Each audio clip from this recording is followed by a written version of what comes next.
कौन से जीव पाए जाते हैं? और तुम लोग बताओ, और कौन कौन से जीव पाए जाते हैं हमारे आसपास? चिड़िया और तोता, कबूतर। ठीक है, देखो हमारे आसपास बहुत से जीव पाए जाते हैं जो हम सुबह शाम देखते हैं। गाय है, भैंस है, बकरी है। उसमें से भी कुछ छोटे जीव होते हैं और कुछ बड़े।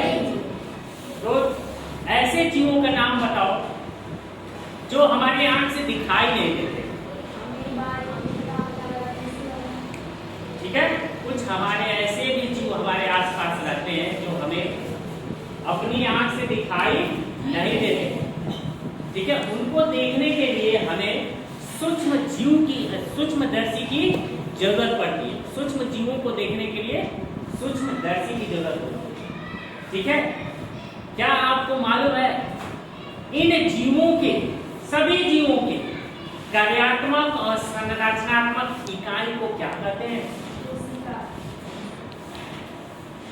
इसको कोशिका कहते हैं। और आज हम कोशिका के बारे में अध्ययन करेंगे। ठीक है, उसके साथ साथ में आपको हम दिखाएंगे कि कोशिका की संरचना कैसे दिखने में दिखती है। पौधों का भी कोशिका और जंतुओं की भी कोशिका।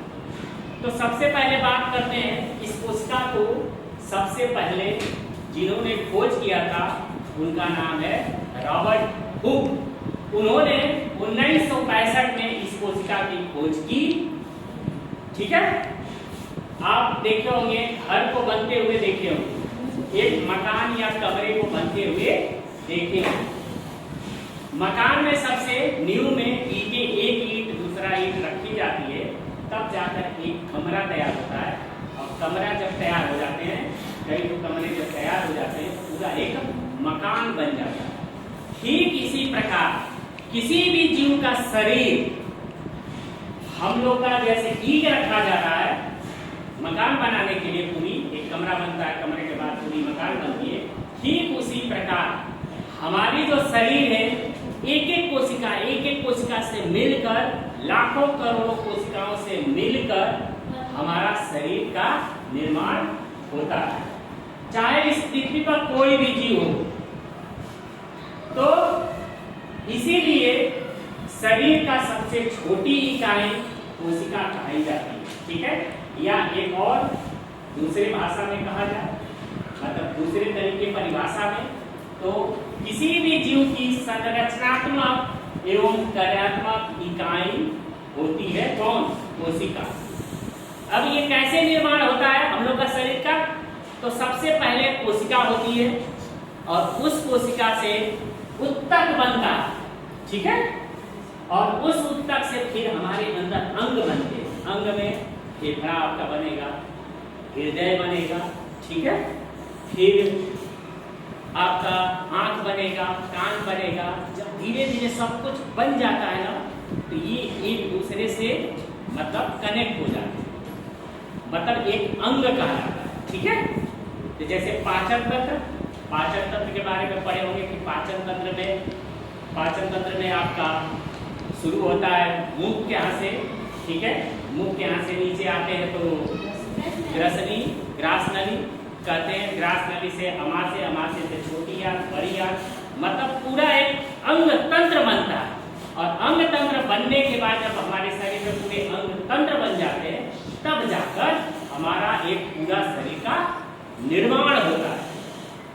ठीक है, तो आइए हम आपको दिखाते हैं दो, एक कोशिका का संरचना हम लोग का जंतुओं का, और एक पादप कोशिका जिसको पेड़ पौधों की कोशिका भी कहते हैं।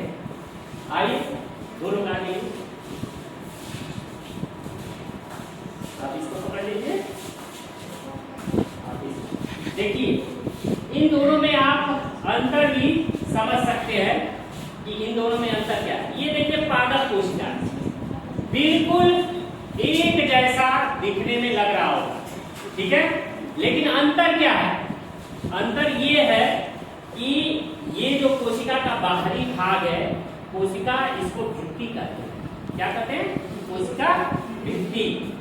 और इसमें देखिए कोशिका भित्ति नहीं पाई जाती, इसमें कोशिका भित्ति नहीं पाई जाती है। इसमें और अंतर आप देखेंगे कि ये जो छोटा वाला भाग है केंद्रक होता है, ठीक है, और केंद्रक थोड़ा सा पर्दे की तरफ होता है, ठीक है, पर्दे का मतलब किनारे की तरफ। ये किनारे की तरफ क्यों चला जाता है, क्योंकि इसमें सबसे बड़ी रीतिका पाई जाती है, और रीतिका होने की वजह से ये चला जाता है कहां पर, पर्दे की तरफ। लेकिन इसमें देखिए ये केंद्रक बीचों बीच पाया जाता है।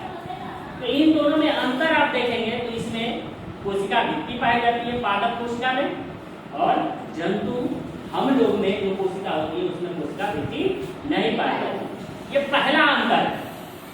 दूसरा अंतर कि केंद्रक जो होता है पर्दे की तरफ होता है, पादप कोशिका ये पर्दे की तरफ है, और इसमें देखेंगे केंद्रक बीचों बीच होता है। और एक और चीज जो सबसे अलग है, पौधों को आप देखेंगे हरा रंग का दिखाई देता है। ये हरा रंग का क्यों दिखाई देता है, क्योंकि इनके कोशिका में क्लोरोफिल, जिसको हिंदी में कहते हैं परहरित, पाया जाता है, ठीक है। ये दोनों में ये अंतर है, ठीक है।